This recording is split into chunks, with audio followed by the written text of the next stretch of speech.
Today we want to talk about, we're going to go into our second session on family development, working with the family unit, and actually working within the scope of what did God do within our lives? Like what is available within the life of the human being?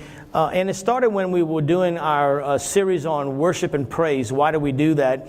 And I came across the term worth. In other words, you can't describe God as being worthy if you never discover His worth.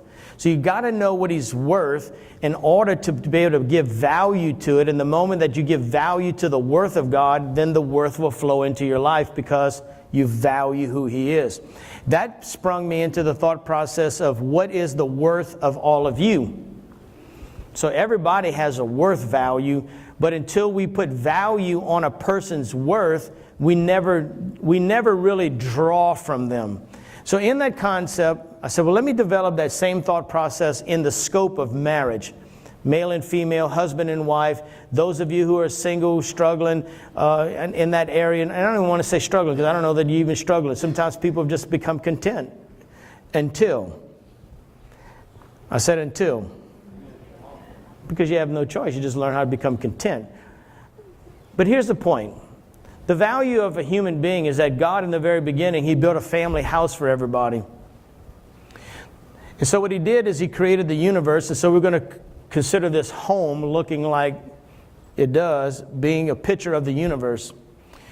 I'm going to turn on my lights probably in a couple weeks when I have more lights because I've never got to fulfill the whole thing. And the lights are supposed to represent the glory of God. And so we have our images, and let's just jump into this thing, and I want to show you a couple of things.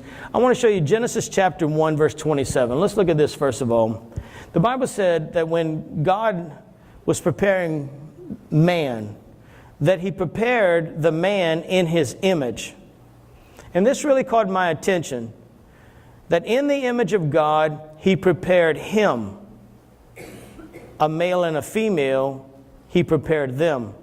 And what caught my attention was when I was studying this out and meditating on it, Rachel and I were exercising that afternoon, and we were completing our exercise, and we were kind of like on our cool down, we were walking home.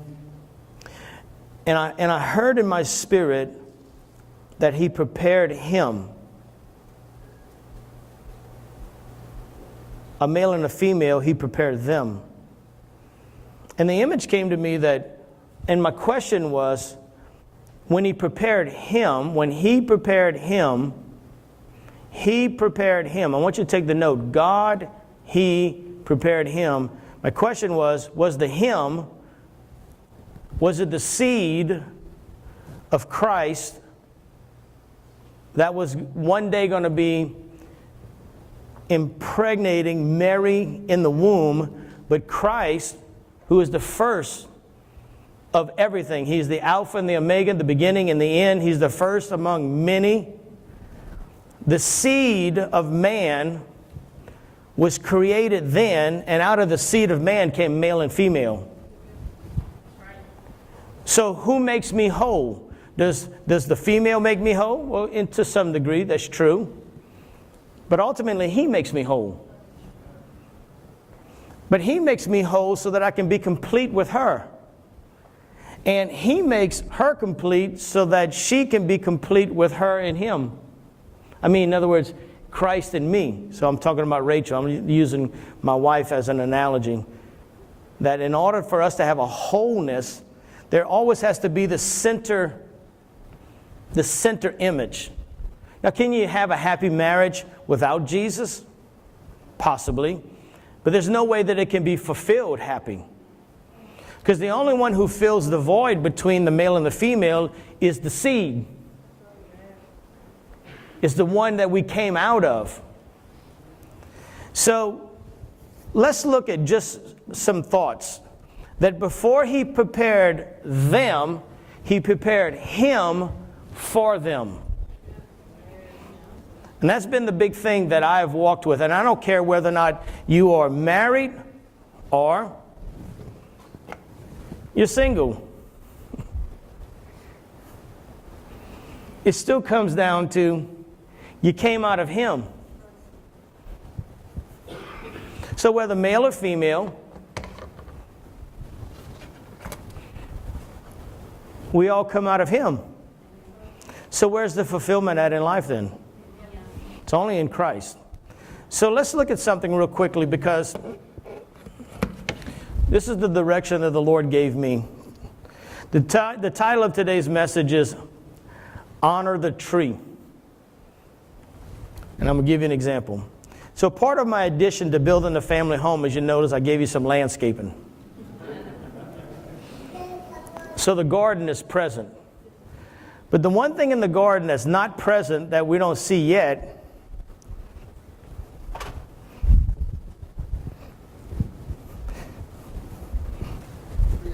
is the tree of life. Now, if you look in both images, now I do want to say this. Do I know for a fact that the tree of life was the biggest tree in the garden? No. But I know that God is the biggest thing in the universe, and that tree represents Him. And so I would think that, in my thinking, it would be the most glorious tree in the whole garden. But what we find too often is that we are too active in the trees to give any attention to the tree. In my thought process, my meditation for today, maybe in Adam and Eve's life, mostly like our own life, you would think that they would have given a lot of attention to the tree that was called the tree of life. But maybe in their eyes, that tree, because it was the tree of life, really didn't need any tending to, because it was just so glorious, so life-giving. There were other things in life that needed more attention than the tree of life. So they didn't tend to the tree, not knowing that the tending to the tree wasn't for the sake of the tree, it was for the sake of the man and the woman. You see, in other words, when you look at Jesus, you think, He has no need of nothing. He's glorious, honorable, faithful. What can I bring to Him? Not knowing that tending to the tree is not about Him, it's about you. It takes you back to the source of our existence. And so when we think about the tree, is that simply, where in the garden are you going to give your attention to? So let's look at a couple things. So we're going to talk about honoring the tree. How many of you know that in both pictures, this picture can represent the seed of Christ from the very beginning, where male and female came out of, but we know for a fact that the tree of life is a representation of Jesus. So let's look at Jesus real quickly. Let's look at 1 Peter 2:21. And we're going to talk about honoring the tree. Everybody say the tree is Jesus. All right. So here we go. Verse 21. For even hereunto were ye called, or in other words, this is the life that everyone is invited into. Check this out. Christ suffered for us, leaving an example that we should follow in His steps. What great news. That the tree of life suffered so that somebody else could have life. Now we could talk about the plurality of the human race. But what good does it do to go out and rescue the whole world and lose my wife and my children in the process? So when I say that I'm a Christian and I'm Christ-like, then I have to go to the example of what it is to be a Christian. So Jesus lived for us, and in living for us, He suffered. Now think about it. He lived for us. He's the tree of life. But in the process of this world, it's different than the normal world. So it's different. So therefore, there's a form of suffering. Hey, Amen. So this is what Jesus did. So he never sinned.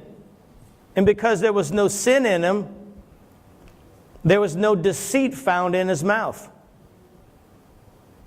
So when he was reviled, he didn't threaten or insult back.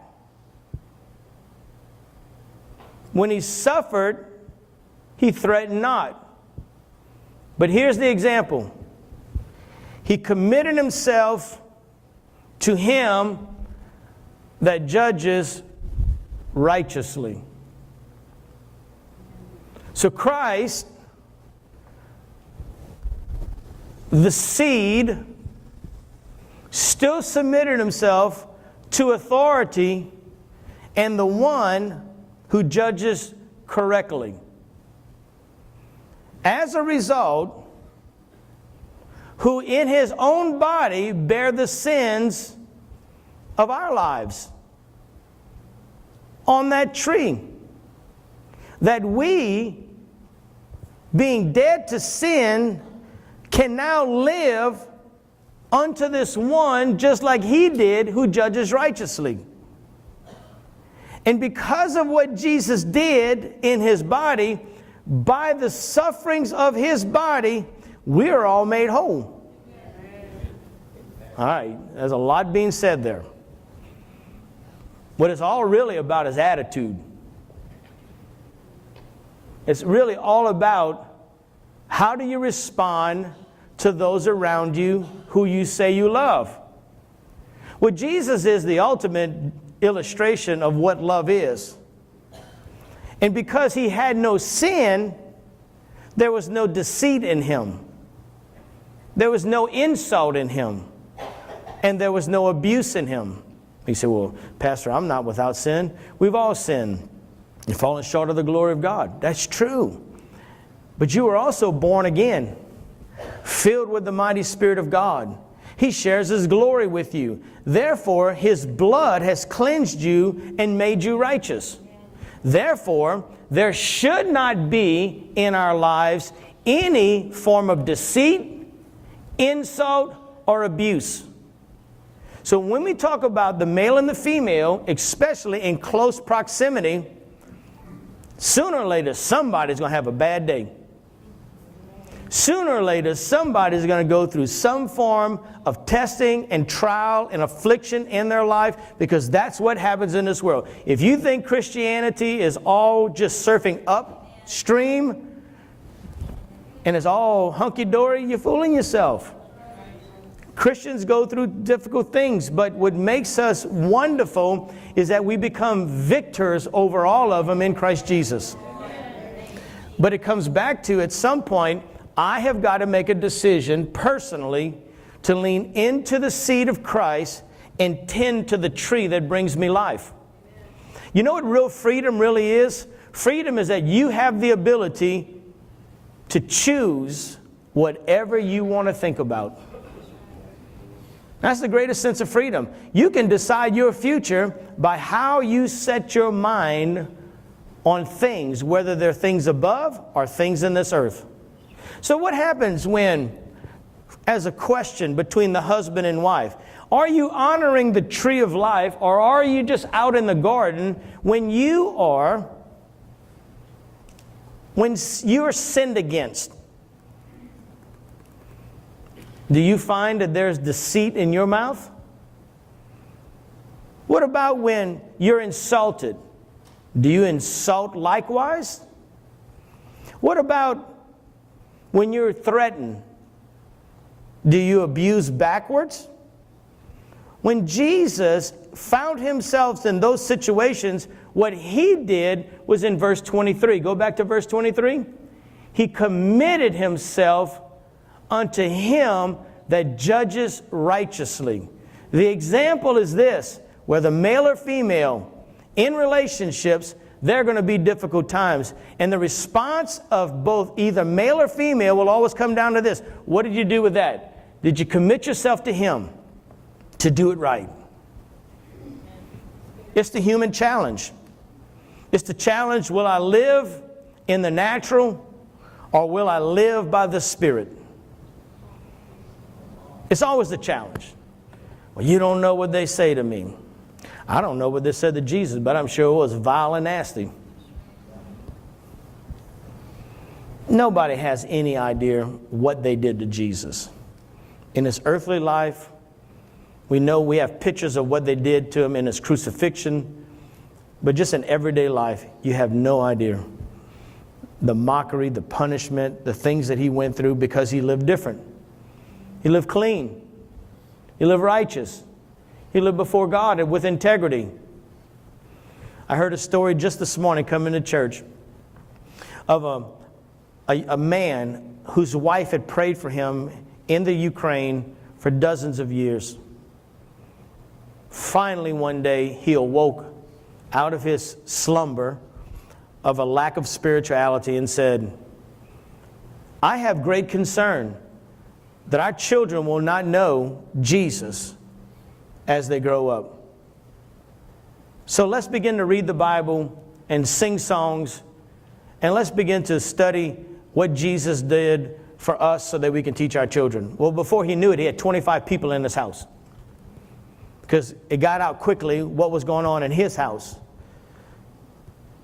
Before you know it, long story short, after 50 people gathered in his house and he'd been threatened by the government, they arrested him, put him into prison. And the reason I said we don't know what people did to Jesus is because in this man's life, his testimony is when he was in prison for 17 years. 17 years. In prison for 17 years because he loved Jesus. Every morning he would stand before the Lord and he'd sing a song of worship before God. And everybody in that jail would mock him, would throw rotten food at him, would throw feces at him, would do all kind of stuff. And over the course of 7